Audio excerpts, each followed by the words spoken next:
ସମ୍ବଲପୁର ମହାନଗର ଅନ୍ତର୍ଗତ ହୀରାକୁଦଠାରେ ରାସ୍ତା ଚଉଡ଼ା କରିବା ଆଳରେ ଘର ଓ ଦୋକାନ ବଜାର ଭଙ୍ଗା ଅଭିଯାନ ଆରମ୍ଭ ହୋଇଯାଇଛି।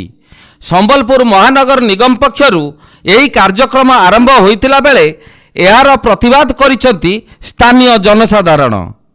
ଏହି ବନ୍ଦକୁ ବିଜୁ ଜନତା ଦଳ ତରଫରୁ ସମର୍ଥନ ଜ୍ଞାପନ କରିବାକୁ ବରିଷ୍ଠ ନେତା ତଥା ବିଜୁ ଜନତା ଦଳର ପୂର୍ବତନ ସମ୍ବଲପୁର ଜିଲ୍ଲା ସଭାପତି ଇଞ୍ଜିନିୟର ସିଦ୍ଧାର୍ଥ ଦାସ, ଜିଲ୍ଲା ବିଜେଡି ସାଧାରଣ ସମ୍ପାଦକ ସୁଶାନ୍ତ ପାଣିଗ୍ରାହୀ, ଦିଲ୍ଲୀପ ଦାସ, ସୀତାକାନ୍ତ ପଣ୍ଡା, ଜିଲ୍ଲା ଯୁବ ଜନତା ଦଳ ସାଧାରଣ ସମ୍ପାଦକ ଇଞ୍ଜିନିୟର ଦିନେଶ ସେଠ ପ୍ରମୁଖ ପହଞ୍ଚିଥିଲେ।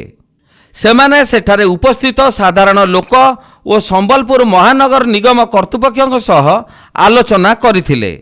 କର୍ତ୍ତୃପକ୍ଷ ଆସନ୍ତା ମାର୍ଚ୍ଚ 20 ତାରିଖ ପର୍ଯ୍ୟନ୍ତ ଏହି ଭଙ୍ଗାରୁଜା ଅଭିଯାନ ସ୍ଥଗିତ ରଖିବେ ବୋଲି ଏକ ବିଧିବଦ୍ଧ ଜନଶୁଣାଣି ମଧ୍ୟରେ ସୂଚନା ଦେଇଥିଲେ।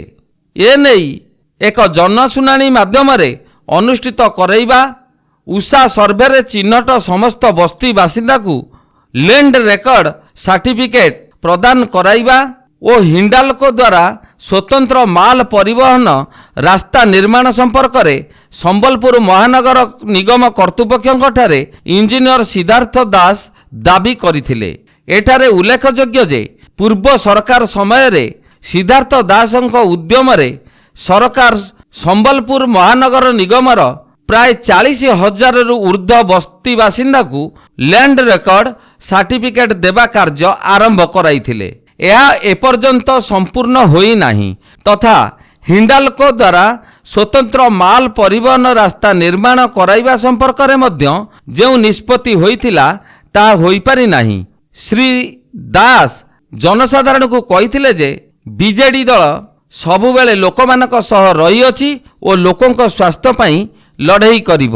Bureau report, NTV।